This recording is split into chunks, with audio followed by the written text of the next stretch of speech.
AITA, for refusing to share my inheritance with my stepbrother, who claims my late father promised him half, even though he abandoned our family for 12 years and only returned when he found out about the money. I, 28F, am in the middle of what can only be described as the most bizarre family drama of my life, and I honestly don't know if I'm being reasonable or if grief is making me act like a complete jerk. My father passed away 3 months ago after a sudden heart attack, and I'm still processing everything that's happened since. I need unbiased opinions because my family is split down the middle, and I'm starting to question my own judgment. Let me give you the necessary background. My parents divorced when I was 8 years old. It wasn't a clean split. There was infidelity involved on both sides, lots of screaming matches, and eventually my mother remarried a man named Robert when I was 10. Robert had a son from his previous marriage, Connor, who was 12 at the time.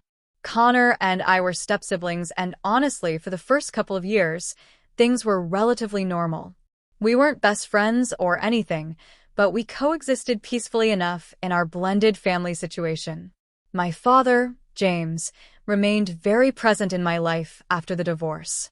He had me every other weekend, and for half of the summers.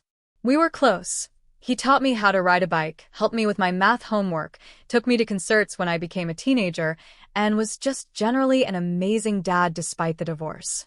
He never remarried, though he dated occasionally. He was a software engineer who worked his way up to a senior position at a tech company, and he was always financially stable, though not wealthy by any means. When I was 16, everything changed. Connor, who was 18 by then, had a massive falling out with my mother and Robert.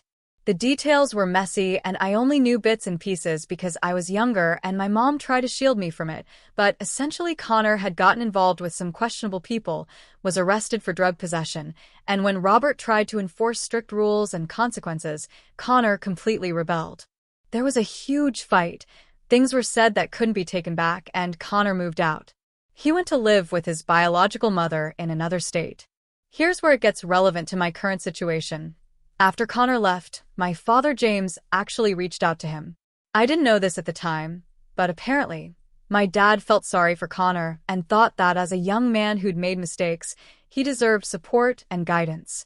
My father had always been compassionate like that. He volunteered at a youth center, mentored troubled kids, the whole 9 yards. According to what I've pieced together, my father and Connor stayed in touch sporadically over the years.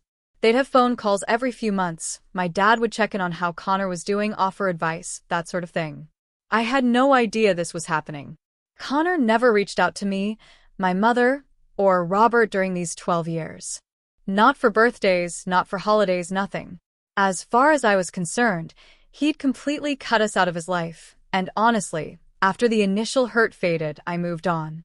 I went to college, started my career in graphic design, got engaged to my wonderful fiancé Mark, and built a life for myself. My father never mentioned his ongoing contact with Connor to me. I don't know why. Maybe he thought it would upset my mother.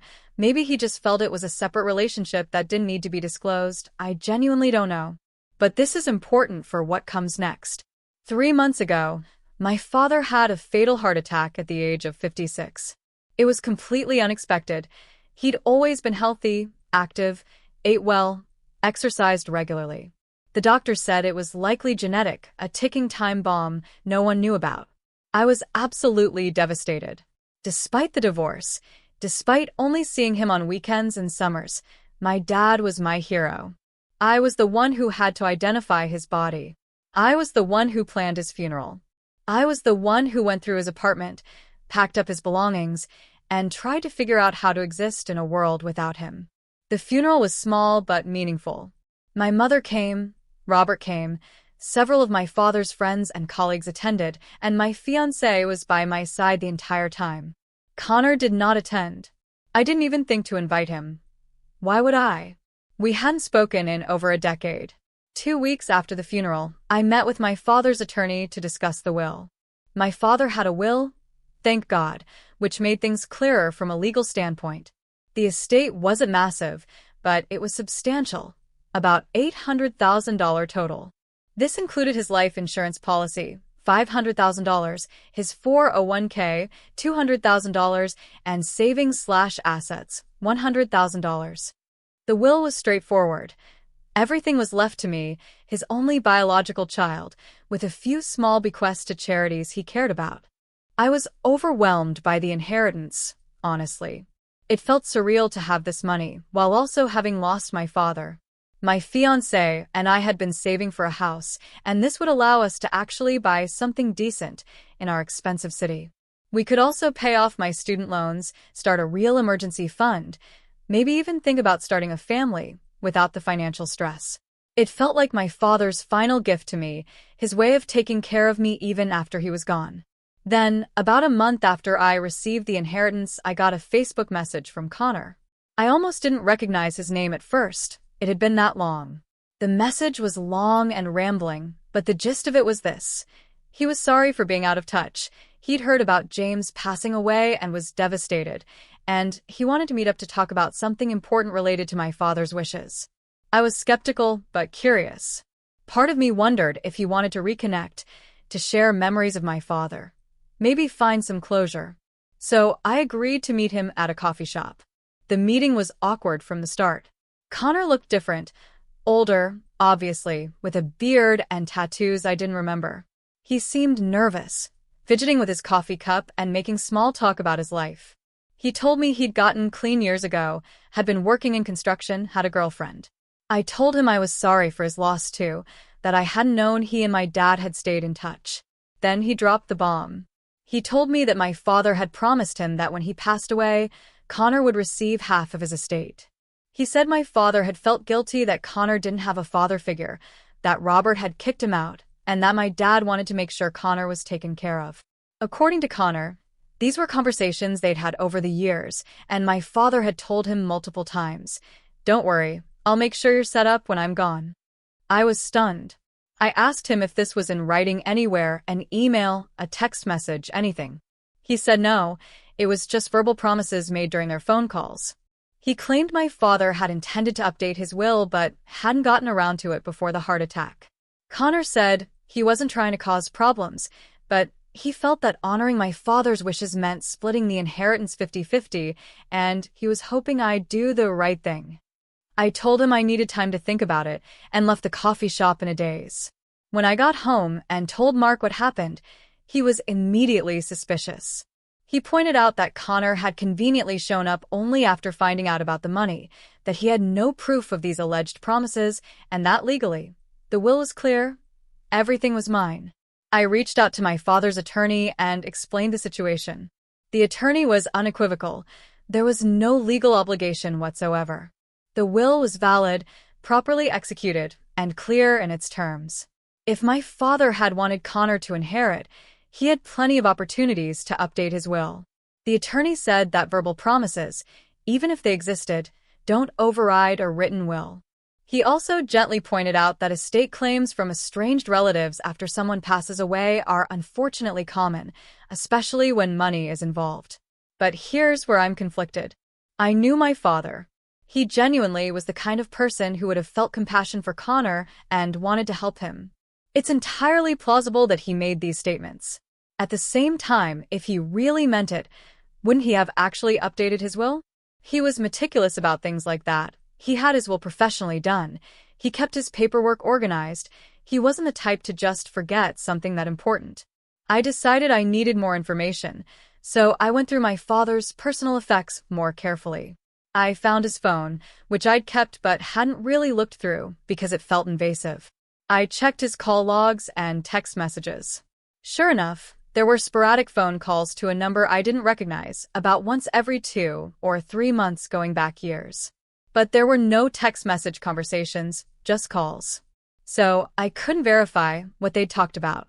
I also found some journals my father kept. He wasn't a daily writer, but he'd jot down thoughts occasionally. I found a few entries that mentioned Connor. One from about 3 years ago said something like, "Talk to Connor today. He's doing better, sounded more stable. Glad he's getting his life together. Reminds me that everyone deserves second chances." Another entry from about a year ago said, "Connor called asking for advice about a job opportunity. Tried to guide him the best I could. Wish I could do more for the kid." Nothing in the journals explicitly mentioned promising him money or an inheritance. But the entries did confirm that my father cared about Connor and felt some kind of responsibility toward him. I brought all of this to Mark, and we had several long discussions. Mark's position was firm. Connor had abandoned the family, had made no effort to maintain a relationship with anyone except my father, and even that was minimal, and was now making convenient claims with zero proof. Mark felt that giving Connor anything would be rewarding bad behavior and setting a dangerous precedent. He also pointed out that we had plans for this money, a house, starting a family, financial security. Giving away $400,000 would dramatically alter our future. But I felt guilty. What if my father really did want Connor to have something? What if I was going against his wishes? I even considered a compromise, maybe not 50-50, but perhaps I could give Connor a smaller amount, like $50,000 or $100,000, as a gesture of goodwill. Then things escalated. I told Connor I needed more time to think, and maybe we could discuss a smaller amount as a compromise. Connor's response was not what I expected. He became angry, accusing me of being greedy and disrespecting my father's memory. He said he'd been counting on this money, that he'd made plans based on my father's promises, and that I was betraying the kind of man my father was. This made me even more suspicious. If this was really about honoring my father's wishes and not about the money, why the anger? Why the pressure? And what plans had he made based on money he didn't have yet? Then it got worse. Connor apparently went to my mother and Robert and told them the whole story, but with his own spin. He told them I was refusing to honor my father's dying wishes, that I was being selfish with money I didn't need, and that I was showing my true colors. My mother, to her credit, was skeptical. She knows me, and she knows I'm not motivated by greed. But Robert, surprisingly, took Connor's side.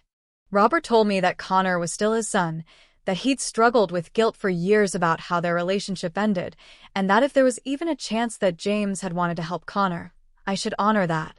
He actually used the word moral obligation. This led to a huge argument where I pointed out that Connor had cut Robert out of his life for 12 years, and now suddenly Robert was playing the concerned father? My mother is caught in the middle. She doesn't want to take sides, but she's also married to Robert, and the tension is affecting their marriage. She told me privately that she supports whatever decision I make, but she wishes I would just make it go away by giving Connor something to restore peace in the family. Meanwhile, Connor has been posting cryptic things on social media about family betrayal and greed, not naming me specifically, but clearly directed at me. Some mutual acquaintances from our childhood have reached out asking what's going on, and it's mortifying to have our family drama playing out publicly. Mark is getting increasingly frustrated. He thinks I'm letting Connor manipulate me, and that I should just cut contact completely and move on with our lives. He's worried that if I give Connor anything, it'll open the door to more demands in the future. He said, if you give him $100,000 now, what's to stop him from coming back in a year asking for more? I spoke with a therapist about the situation because the stress was affecting my sleep and my work. The therapist helped me think through a few things. She pointed out that grief can make us vulnerable to manipulation, that I might be trying to maintain a connection to my father through Connor, and that I need to separate my feelings about my father from the reality of Connor's claims and behavior. The therapist also suggested I think about what my father would actually want if he could see this situation playing out. Would he want his death to cause this rift in the family? Would he want Connor to behave this way? Would he want me to sacrifice my financial future and my relationship with my fiancé based on unprovable verbal promises? I thought about this for a long time. And honestly, I think if my father could see all of this, Connor's anger, the demands, the social media posts, the family division, he would be heartbroken. My father was about kindness and compassion, yes, but he was also about integrity and respect. He wouldn't have wanted any of this. I finally made my decision. I told Connor that I sympathize with his situation, that I'm glad he and my father had a relationship, but that I cannot and will not give him half of the inheritance.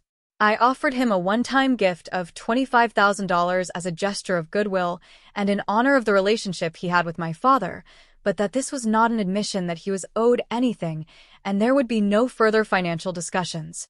Connor rejected it. He said $25,000 was insulting, that I was spitting in his face and on my father's grave, and that I would regret this. He's now threatening to contest the will in court, though my attorney says he has virtually no chance of success given that he's not mentioned in the will and has no documented proof of any promises. My mother is disappointed that I couldn't find a way to make peace. Robert is furious and has accused me of being heartless. Mark is relieved and proud that I stood my ground. And I'm left feeling like maybe I'm the asshole here. On one hand, I'm legally and probably morally in the right. The will is clear, Connor has no proof, and his behavior has been manipulative and aggressive. On the other hand, there's a chance, maybe even a good chance, that my father did say things to Connor that gave him hope for financial help. Even if it wasn't legally binding, was it kind of me to dismiss those conversations entirely? Am I putting money over the possibility that my father wanted to help someone? I keep going back and forth. $400,000 is a life-changing amount of money. There's no question about that. But I also already have a career, a partner, a path forward. Connor apparently is struggling more. Does that create an obligation? Or is this exactly the kind of thinking that Connor is counting on to manipulate me? Is he playing on my grief and my desire to honor my father's memory? Would my father actually want me to give up half of what he left me to someone who made no effort to be in my life, who only appeared when money was involved? I honestly don't know anymore. The stress is affecting my relationship with Mark, my relationship with my mother and Robert, and my own mental health. Some days I think I should just give Connor $100,000 or $200,000 to make it all stop. Other days I think that would be the worst decision and would only validate his behavior. So Reddit, AITA, for refusing to share my inheritance with my stepbrother? Should I have offered him more than $25,000? Should I have given him the 50-50 split he's demanding? Or am I right to keep what my father legally left to me? I'll answer any questions in the comments if more information would help. I really need outside perspective on this because I feel like I'm drowning in it. Update. Wow, I did not expect this to blow up the way it has. Thank you all for the thoughtful comments, the tough love, and the perspectives I hadn't considered. I've read every single comment, and I want to address a few recurring questions and provide an update on what's happened in the past few days since I posted. First, several people asked about whether Connor might have helped my father financially at some point, which could explain why my father felt indebted to him. I actually looked into this because it was a good question. I went through my father's bank statements, which I have access to as executor, going back several years. There's no evidence of Connor giving my father money. In fact, I found 2 instances where my father sent Connor money, $500 3 years ago and $1,200 about 18 months ago. So, if anything, the financial support went the opposite direction. Second, many of you pointed out that Connor's threat to contest the will is basically empty. I spoke with my father's attorney again, and he confirmed this. For Connor to have any standing, he'd need to prove he was a dependent of my father's or that there was a legal contract, which verbal promises don't constitute. The attorney actually said that if Connor does file something, it'll be dismissed pretty quickly, but it could delay the final distribution of the estate by a few months. Annoying, but not ultimately successful. Third, the therapist angle. A lot of you validated what my therapist said about grief and vulnerability. That really helped me feel less crazy. I think I was trying to hold on to my father through Connor, imagining that maintaining some kind of relationship with Connor would keep a piece of my dad alive. But you're right that Connor and my father were 2 separate people, and whatever relationship they had doesn't transfer to me. Now for the update. Connor did indeed file a petition to contest the will. My attorney received notice 2 days ago. As predicted, it's a weak filing that basically argues undue influence, claiming I somehow influenced my father to write me into the will, which is absurd since I'd been in it since he first created it decades ago, and also makes vague claims about oral contracts. The attorney says we'll file a motion to dismiss, and it should be resolved relatively quickly. The more interesting development is that I did some digging into Connor's life, and I found out some things that cast his whole claim in a new light. I want to be careful about how I say this, because I don't want to violate anyone's privacy, but several people who know Connor have reached out to me privately after seeing his social media posts. Apparently, Connor has a gambling problem. Not just casual betting, but serious gambling that's gotten him into financial trouble. One person told me he owes money to some not great people, and has been desperate for a cash infusion. This recontextualizes everything. Connor's urgency, his anger when I didn't immediately hand over money, his claim that he'd made plans based on my father's promises. It all makes sense now if he was counting on this money to pay off gambling debts. I don't know if my father knew about the gambling. If he did, that might actually explain why he never put Connor in his will. My father was compassionate, but he wasn't naive. He wouldn't have wanted to enable an addiction or have his life savings go toward paying off bookies. I called my mother and told her what I'd learned.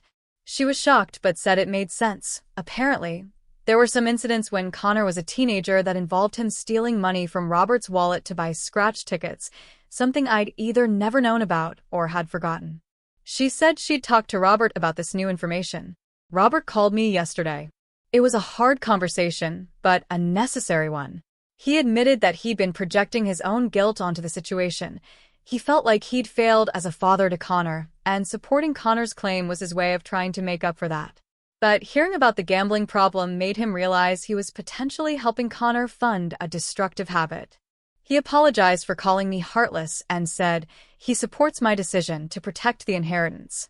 As for Connor, I haven't heard from him directly since the legal filing, but according to Robert, Connor is furious that Robert is no longer backing him up. There was apparently another massive argument between them, and Robert finally told Connor that until he gets help for his gambling and demonstrates real change, Robert can't support him, financially or otherwise. I feel relieved, but also sad. Sad that it came to this. Sad that Connor is struggling with addiction. Sad that my father's death has revealed so many complicated family dynamics.